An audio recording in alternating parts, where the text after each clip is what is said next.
this section, we will particularly emphasize on the concept of government. Government can be classified based on four fundamental factors. The first factor to classify government is based on the type of government. Second factor is based on the function of government or what different branch of government do. And third is the power distribution between the center and the periphery. And the fourth and final factor to classify government is based on the relationship between the executive and the legislative branch of the government. Now let's look into the type of government. The first factor to classify government is based on the type. The first systematic classification of government based on the type is done by Aristotle, and then we got Montesquieu's classification, and thirdly, the systematic classification of government is done by Rousseau's classification. Now let's see in bird's eye view of Aristotle's classification of government. Aristotle classified government into 6 types. Mainly classified government is in 3 types. The remaining 3 types are just nothing but the degenerated forms of the first 3 types. The first type of government, according to Aristotle, is a type of government which is ruled by a single person, single or ruled by one for the common good, for the purpose of the general community. That government is known as monarchy. And second is for the interest of the ruler, and it is ruled by one. It is called a tyranny. Second, the third type of government, according to Aristotle, is a kind of government which is ruled by a selected few group of people for the common good, which is known as aristocracy. Whenever, however, aristocrats tend to obsess, highly worried about their own personal interest, then it will degenerate it into the kind of government which he called oligarchy. Right? So the fifth type of government, according to Aristotle, is a kind of government which is ruled by the majority for the common good, and he called it the polity. Right? When politics, the majority, however, tend to be ignorant, and when they tend to be obsessed with their own personal interest, when the majority tend to be illogical, then it will degenerate into a kind of government which is called democracy, right? So the concept of democracy is introduced by Aristotle. Democracy is a kind of government which is highly abhorrent from the perspective of Aristotle, right? But democracy in its recent conception, which is introduced by Montesquieu, later on we will see that, is a kind of government which is ruled by the majority, right? The general will is central to the concept of democracy that we will see later on. Montesquieu classification of government is based on 3 genera. The first type is despotic, ruled by a single person. And the second type is monarchy. Despotic and monarchy will compare and contrast with each other because both of them are ruled by a single person. Despotic is a kind of tyrannical version of Aristotle, and monarchy is a kind of a government which is ruled by a single person, but somehow constitutionally limited kind of power. The third is a republic, which is just nothing, but the majority take hold of the power and take into consideration the interest of the public. Rousseau's classification, just like Montesquieu's classification, classified government into 3 types, namely autocratic, aristocratic, and democratic. Right. So the democratic, in its modern concept, is introduced by Jean-Jacques Rousseau. Aristocratic kind of government is very much like to the Aristotle's version, and autocratic kind of government is the same as Aristotle's concepts of tyranny and Montesquieu's concepts of despotic kind of government. So these are the fundamental bases within which we make a classification of government based on the type. Rousseau, Montesquieu, and Aristotle laid the foundation for different concepts. of government that we came across in modern political and social literature. The second factor to classify government is based on the distribution of power between the center and the peripheries. Based on the way power is distributed and exercised, a state can be classified as unitary state or federal state and probably confederal states. Right? The unitary state structure is just nothing, but it's a political structure where the national government is entirely controls the national unit. A political structure in which the central government is the only source of authority within the state. A political structure in which the central government is legally supreme over the local government. A political structure where sovereign and lawmaking activities are individual. Right? The unitary system, it accords its component areas little or no autonomy. Most of the governance is done from the capital city. In this regard, unitary government have significant control over local authority.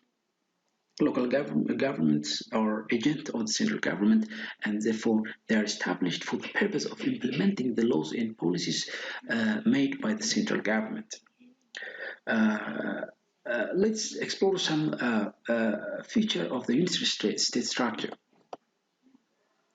The unitary state structure is, among others, characterized by supremacy of central legislature.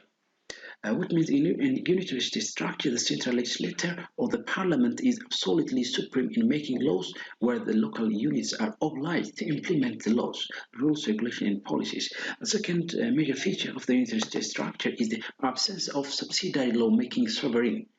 Right? Sovereign bodies, the national government is the only responsible body for making laws.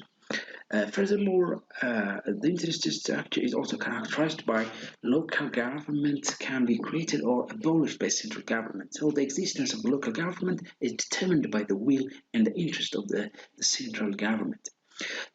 Plus, local governments are weak and they do not have any power to make their own laws, policies, rules, and regulations, financial power to implement laws and policies, right?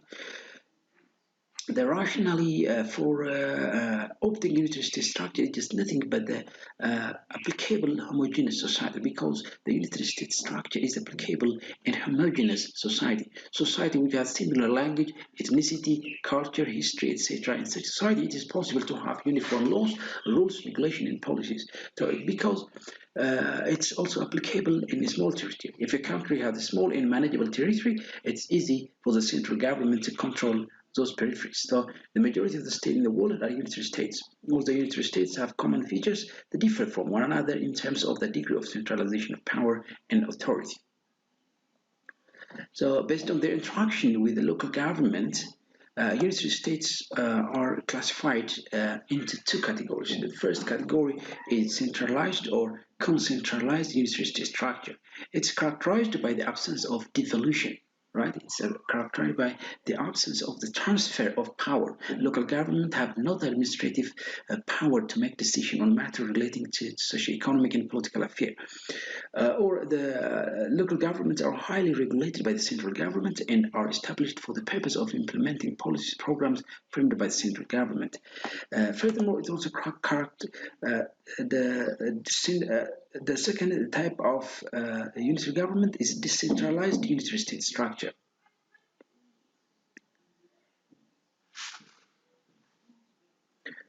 The type of unitary state structure involves the delegation of power to the local unit. In this type of state structure, there is certain delegation of power and responsibility to the local unit. But such kind of power delegation is not constantly supported and guaranteed. In decentralized unitary states, like, for example, the Scandinavian and the United Kingdom and central governments grants decision-making authority, including some legislative power to local government. For example, China gives regional autonomy to Tibet. In Britain, Scotland, Wales, and Northern Ireland are autonomous regions. Now let's explore to some of the merit and demerit of the unitary state structure. Among the merit of the unitary state structure, it is an effective and efficient political structure, right? That is, the central government can take any step and decision to meet and contain the situation. Plus, The interstate structure is flexible political structure. The central government can easily amend its structure and organizations according to the requirement of the situation. It also promotes uniformity in administration and legislation. Plus, it's also less expensive because there is no duplication in the field of legislation, administration, and education. In other words, it avoids conflict of jurisdictions among different levels of government. Power organization in unitarism is relatively somehow simple. Conflict of jurisdiction is easily avoided or manageable. It also service or function of duplication is comparatively rare because power and functions are centralized at the center of the national government. But at the same time, it has also its own disadvantage.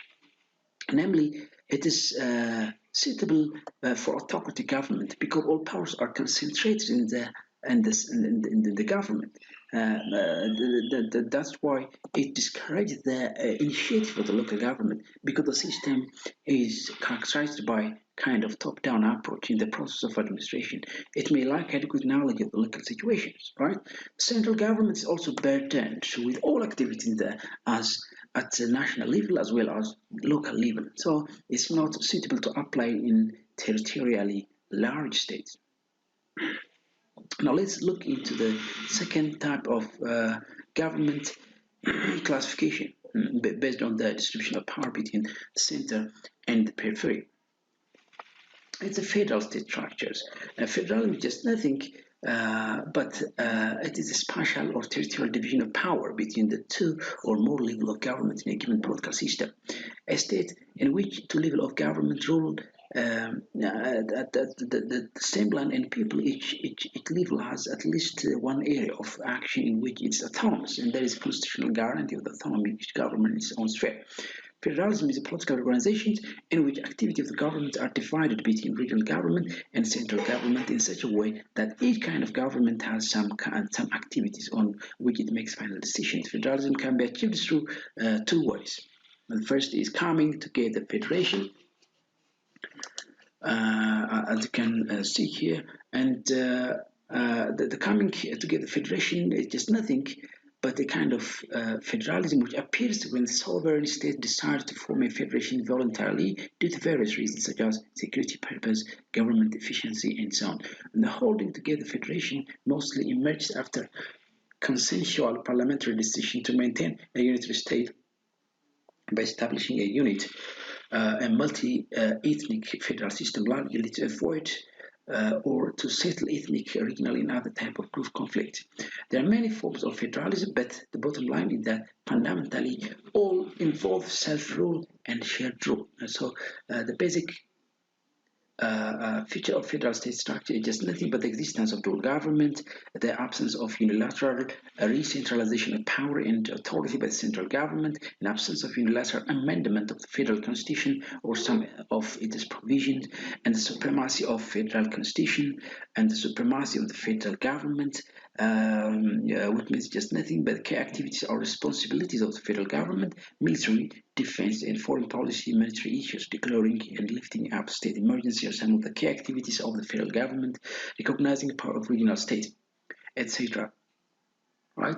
So, the Ethiopian constitution clearly specifies the function of the federal government, Article 51, and the function of the regional government according to Article 52 of the constitution. In this regard, there are powers that are exclusively given to the federal government, such as conducting foreign relations, organizing and controlling the defense force, printing and circulating money, and etc. are exclusively given for the federal government. And there are also powers that are the responsibilities of the regional units. Such powers, among others, include, for example, the provision and management of education, health, and labor affairs, and the promotion and management of transport and communication sector, realizing internal security, agriculture, industry, trade, and tourism, and managing local finance, or rising and spending, etc. And all these are the responsibility of the peripheral of the regional government. There are also residual powers which are not exclusively or explicitly given to any level of government. In some federal states, they are given to the central government, while in other, the regional unit in Ethiopia, such residual powers are given to the regional government. Now let's explore to the merit and demerit of the federal system structure. Among the merits of the federal system structure, it is suitable to apply in a territorial vast states and diverse society, right? Though it maintains balance between centrifugal and centripetal forces within the system. It also grants government and self-determination for people to decide on their affairs. And federal order may increase the opportunity for citizens' participation in public decision, right? So making through deliberation and office in both subunit and central bodies. Local and regional governments are usually closer to the people and sensitive to their need. This ensures that the government responds not merely to the overall interest of the society, but also to the specific need of a particular community. In this regard, federalism facilitates efficient preference maximization more generally and specifically in the area of economic and fiscal management. Furthermore, local decisions prevent decision-making from becoming overloaded in central government, and thus federalism may also minimize efficiency and bureaucratic chaos. Federalism tends to combine national unity and local autonomy and the right of self-government, and thus maintain the balance between the centrifugal and centripetal force in a state. But at the same time, federal state structure also suffers from certain disadvantage. Among the disadvantages or demerits of the federal state structure, it creates unnecessary complexity and confusion, since there are duplication of legislation, administration, taxation, education, and etc. It's also very expensive.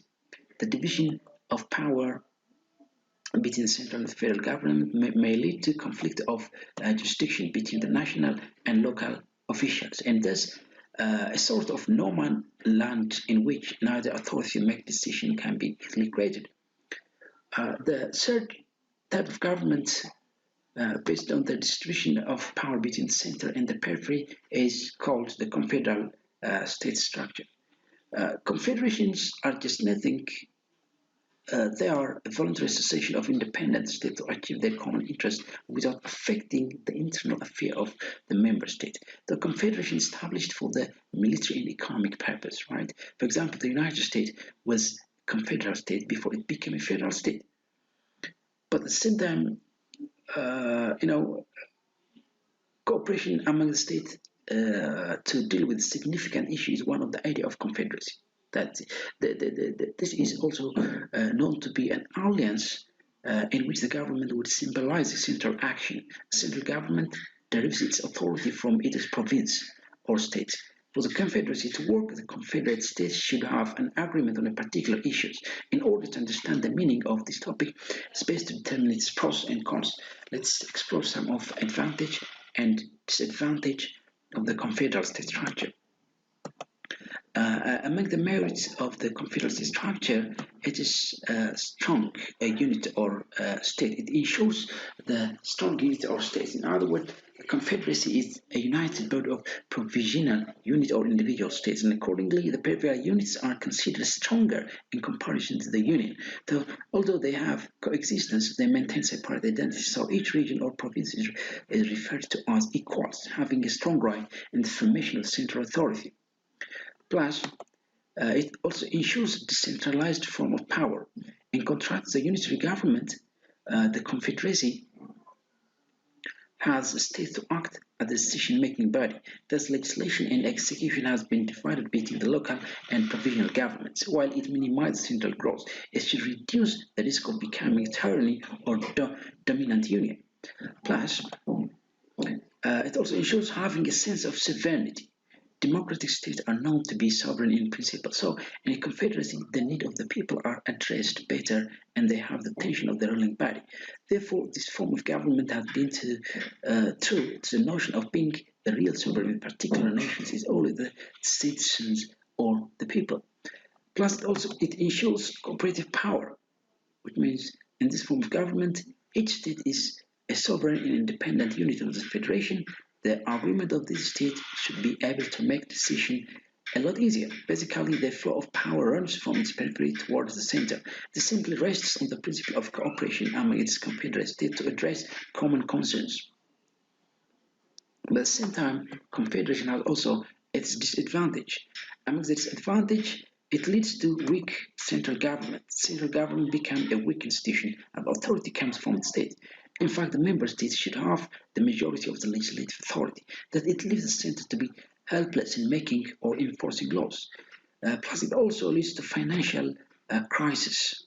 One of the drawbacks of the Confederacy is that its center does not have any authority over taxation. So it's not a function of the central unit to levy or to tax appropriate taxes to regulate the model of the national revenue. Plus, the power struggle internally always the perennial problem in confederal state structure. In other words, the authority with each state as a separate unit would encourage a struggle for political power. A state would also have a great possibility to become, secessionist, which leads to the conflict among the confederacies. Its relation between the union can be a great source of conflict in the confederation as well. Plus, ability to sustain is not as such sustainable in the confederal state structure. As an unpopular form of government, confederacies do not last long. Since they have been considered as the most decentralized form, its ability to sustain has been in question. This simply because the confederation is referred to as transformation period. Right? The third classification of government is based on what those branch of government do.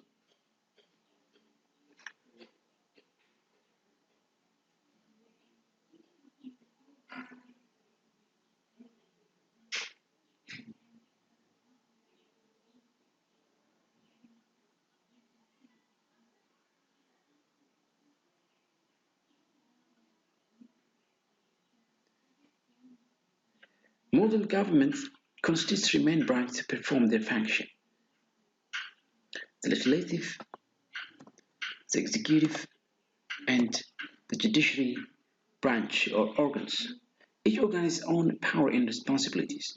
The legislative lawmaking, it's the supreme law-making organ of the government. It has different names: the parliament, the assembly, the congress, and it says the legislative organ may differ from state to state depending on the number of houses. Some legislative organs of the governments are bicameral and others are unicameral, having two houses and a single house respectively. Bicameral parliaments are introduced to provide check and balance within the legislature. For example, the United States has a bicameral legislature, the House of Representatives and the House of the Senate. The two houses check each other in their activities. Federal states are basically characterized by the existence of the bicameral parliaments. Countries with the bicameral parliaments, for example, Canada, United States, Ethiopia, Britain, Australia, India, etc., characterized by the bicameral parliament. Members of the first house are directly elected by the public, whereas members of the second house could be nominated by the concerned body. Unicameral parliament is common in unitary states. It's adopted to avoid duplication of activities and services to have clear responsibility for one body. Countries with the unicameral parliament: China, Bulgaria, Denmark, Kenya, Algeria, Costa Rica, Finland, Tanzania, and all of them are the unicameral parliament. The power and function of the legislative organ of the government. Legislative branch of the government provides a link between the people and the government and perform very complex function. Some of the functions are as follows. First is the lawmaking or legislation. Lawmaking is the primary function of the legislative organ of the government. It's responsible to draft, amend, modify, and ratify, endorse public laws. Law is made by the legislature based on majority vote. Policy proposed and drafts law can be emanated from the executive and any member of the parliament for deliberation and approval by the parliament. According to the procedure or steps of lawmaking in Ethiopia, for example, the first step is the initiation of the draft proposal. The draft proposal can be emanated from the political executive and any member of the parliament. The second step, discussion stage, the draft law will be presented for discussion and will be debated and commented. And step 3 is the ratification stage. The draft law will be approved if it gains to share the majority votes in the parliament. Step 4 is the signature by the President of the Republic, and the draft law is to be signed by the President within 50 days. Step 5 is the publication stage. After it's signed by the President, it is expected to be publicized by the Nagarit Gazeta. The function of the legislative is also control over administrations. The legislative branch of the government is responsible to oversight and control the administrative function of the government. In the parliamentary system, the executive is accountable to the legislative branch of the government. The prime minister and the ministers collectively and individuals are accountable to the parliament, and the parliament evaluates and ensures the works of the executive. Depending upon the investigation and evaluation result, the parliament will punish or reward the executive or leader of the government department. The legislative organ of the government is also tasked with amending the constitution. In other words, the legislative organ of the government has the power and responsibility to amend or to modify the constitutions. It's also tasked with to elect and depose the executive or the prime minister and financial function, to endorse decision on the government's budget proposed by the executive organ of the government. It has also the power to revise the budget proposed by the executive. It also determines the national amount of taxes and appropriations. It also investigates function. It has an investigative function, digging up and collecting information through the establishment of different standing committee and commission of inquiries. The executive organ of the government cannot only the executive branch, but this is wrong because it excludes the two branches. The executive organ of the government is responsible for the daily administrative and management of the state bureaucracy, or it is responsible for the implementation of laws and policies of the state. It also controls, oversees the overall function in agencies which are concerned with the implementation of policies and laws of the state.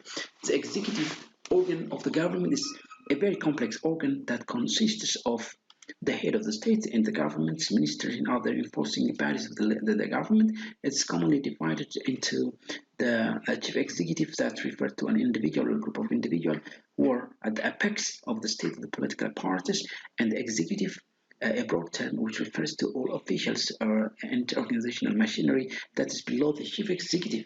Right. So in parliamentary system, the political executive consists of elected officials and ministers appointed by the parliament. Members of the executive in the parliamentary system are accountable to the parliament, but in the presidential system, the political executive is not accountable to the parliament. So basically, the main function of the executive organ of the government is the implementation of laws and policies made by the legislative organ of the government. Right. So the main function, among others, is the provision of national policies. Executive organs gives general direction for the national policies, also controls and implements these policies after endorsed by the parliament. It also supervises or oversees the implementation of the national policies. For effective implementation of national policies, the executive organ of the government organize and mobilize the public so that citizens can actively participate in the process of policy making and implementation. The executive also tasked with controlling the military defense force, and the executive organ of the government is responsible to keep the law and order from violations and maintain peace and stability of the state. To do so, it has a control over the mechanism of coercion, the military, the policy. In most states, the prime minister or the president is the commander-in-chief of the armed force. The executive controls and mobilizes the mechanism of coercion to ensure peace and stability of the state. It also conducts foreign relations. Foreign policy formulation and implementation are the responsibility of the executive. Foreign policy involves complex issues related to national interest and national security. It needs the quality of leadership to deal with the problem properly. It also provides leadership. Usually, the executive organ of the government provides leadership roles. Leadership can be classified into ceremonial and effective leadership. Now, let's clarify what this ceremonial and effective leadership mean. Leadership in parliamentary system can be effective leadership. In the parliamentary system, effective leadership responsibilities are given to the prime minister or the head of the government. At the head of the government, the prime minister performs various functions such as commanding the national army, nominate ministers, supervise foreign policy implementation, and follow up the implementation of national policies. And whereas the nominal leadership in the parliamentary system, the head of the state is the president. In other words, he or she is a ceremonial figure. He or she can be elected, as the case in Ethiopia, and came from the hereditary line, as in Britain, and some of the ceremonial duties of the presidents are serving as a symbol of the national unity, representing the state in ceremonial conference and national holiday, or receiving guests and awarding prizes. Leadership in presidential system, real and nominal power in the presidential system are given to the president. That is, the president serves as the head of the state and the head of the government. So power and function of the president, among others, is appointing ministers and other officials, but subject to ratification by the legislature, formulating national policies, declare state of emergencies, take necessary steps for the implementation of laws and maintenance of order, and serve as the final source of all executive decision and make decisions relating to foreign policy and receiving guests and signing treaties, among others, are the function of the president. Plus, the office of the head of the state and the office of the head of the government are merged or fused in the office of the president in the presidential system of government. Plus, the executive branch of government is also tasked with making decisions in crisis situations.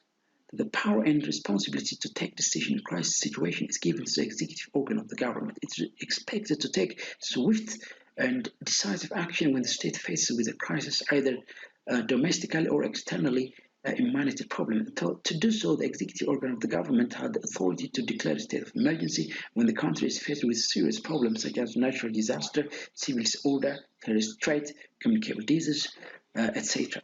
All right? The authority to declare a state of emergency in Ethiopia is given to the Prime Minister. Generally, decision-making matters relating to the situation of the crisis are the responsibility of the executive organ of the government. The judiciary organ of the government is an organ which is primarily concerned with the interpretation of law. It's empowered to decide legal disputes in adjudicating on the meaning of laws or interpreting those laws. Basically, the judicial organ is responsible to interpret laws, including the constitution and other law of the country.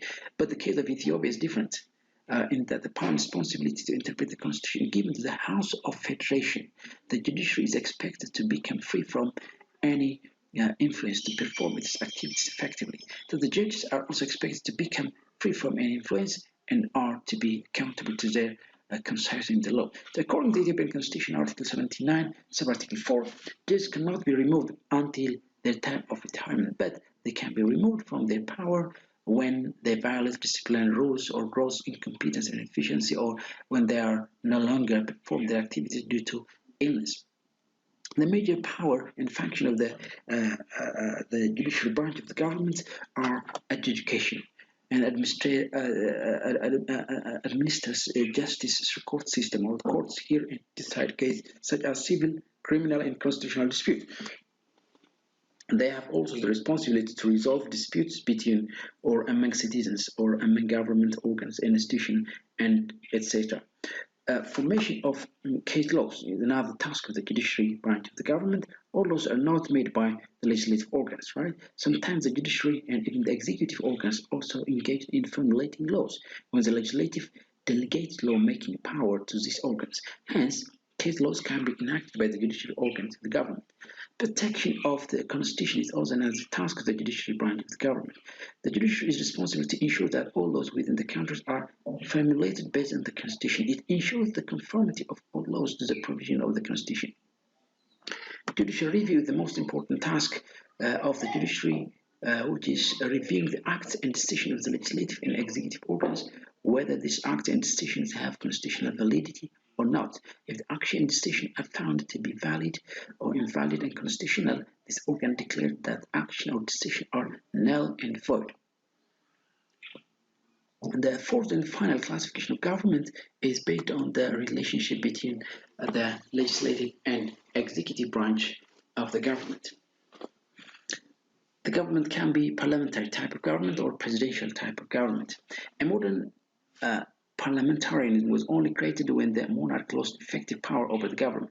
A democratic parliamentarianism is required to emerge from and be responsible to an elected parliament, and that is the executive organ of the government is accountable to the legislative.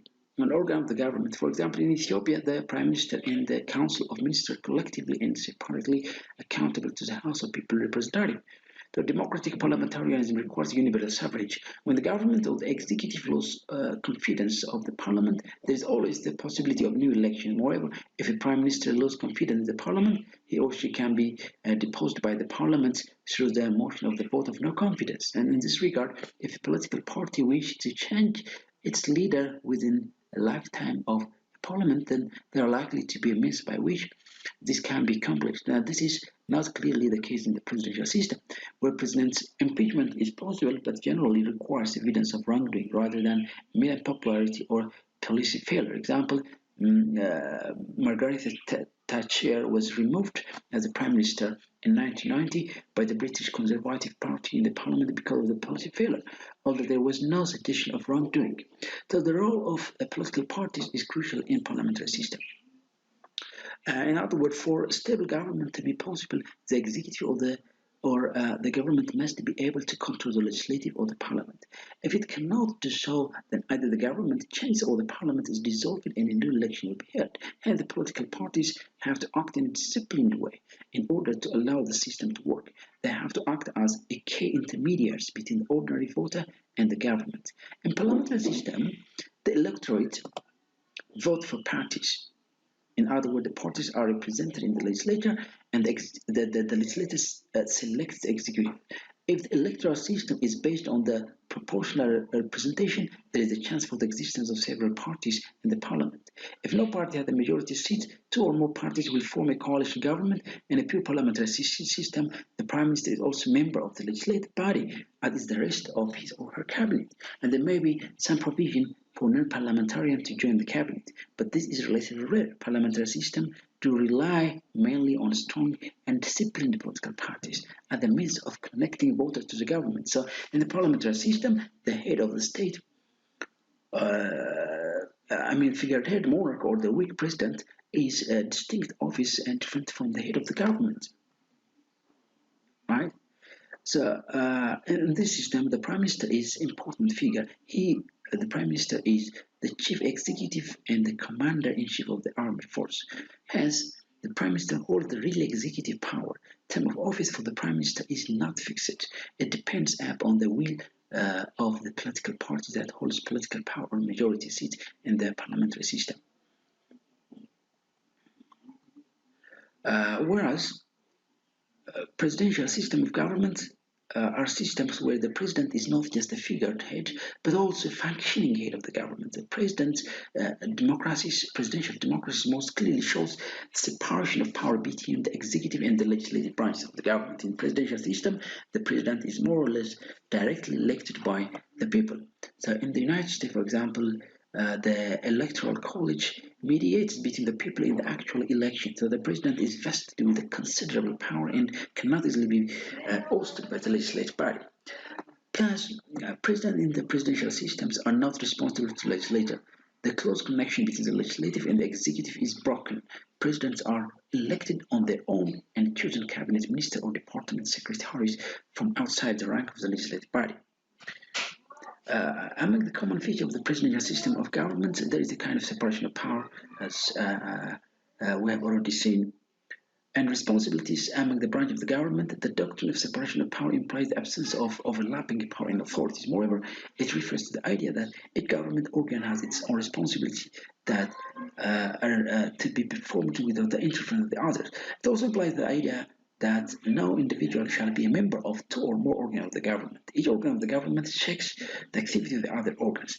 Each organ of the government is also constitutionally independent and accomplishes its own duty freely. So the president is head of the state and the government. He or she, the president, is the commander-in-chief of the National Defense Force, office of the head of the state, and office the head governments are emerged in the office of the president. The president has a veto power over the draft bills presented by the legislative body of the government. Therefore, the president has a parallel power with the legislature. The president can be impeached, however. If he or she is found guilty of wrongdoing or crime, he can be impeached. Term of office for the president is fixed. In presidential system of government, not for the prime minister, however, not fixed, clearly fixed in the parliamentary system of government. Now let's explore some advantage and disadvantage of the parliamentary system of government. Among the advantage of the parliamentary system of government, a prime minister can be removed without great upheaval. In other words, the prime minister can be forced out of office if he or she becomes excessively unpopular or lose the support of the parliamentary colleagues. Either a vote of no confidence within the legislature or the successful challenge from within the ruling party can bring about the change of the prime minister. It also avoids dual legislation. In a parliamentary system, voters choose a single legislator of the executive body, namely the parliament, and in presidential system, however, voters have to choose twice, once to elect the president and once to elect the Congress. Thus, if the president and the Congress disagree, they can both claim a democratic mandate. Plus, the parliamentary system of government creates harmony between the executive and the legislative branch of the government because majority of the members of the parliament are members of the political party that holds the state power. Plus, in the parliamentary system of government, the executive branch of the government is accountable to the parliament. Hence, there is less possibility of tendency towards dictatorship. Necessarily, the party that secures majority seat organized government. But the parliamentary system of government has also its own disadvantage because it violates the principle of separation of power. It will result in unstable government when there is no party that secures majority seats in the parliament, as the case in Italy. There will be a tendency to ignore the interest of the public in order to keep the interest of the political party. Now let's explore some of the advantage and disadvantage of the presidential system of government. Among the advantages of the presidential system of government, the fate of the executive does not depend upon the legislative. Hence, it ensures stability of the executive organs. It provides better room for check and balance because the legislative and the executive are clearly distinct. They cannot interfere with the task of one another. It also minimizes the abuse of power on the organ of the government, but it has also its own disadvantage and demerit. Since the president is not accountable to the legislative in the presidential system of government, the presidential system of government may lead to autocracy or dictatorship. So there is a possibility of confrontation between the president and the legislative. This can happen when one political party wins the office of the president and the other party wins the majority seats in the legislature. The president may not be able to influence the legislature to make laws to meet conditions of crisis.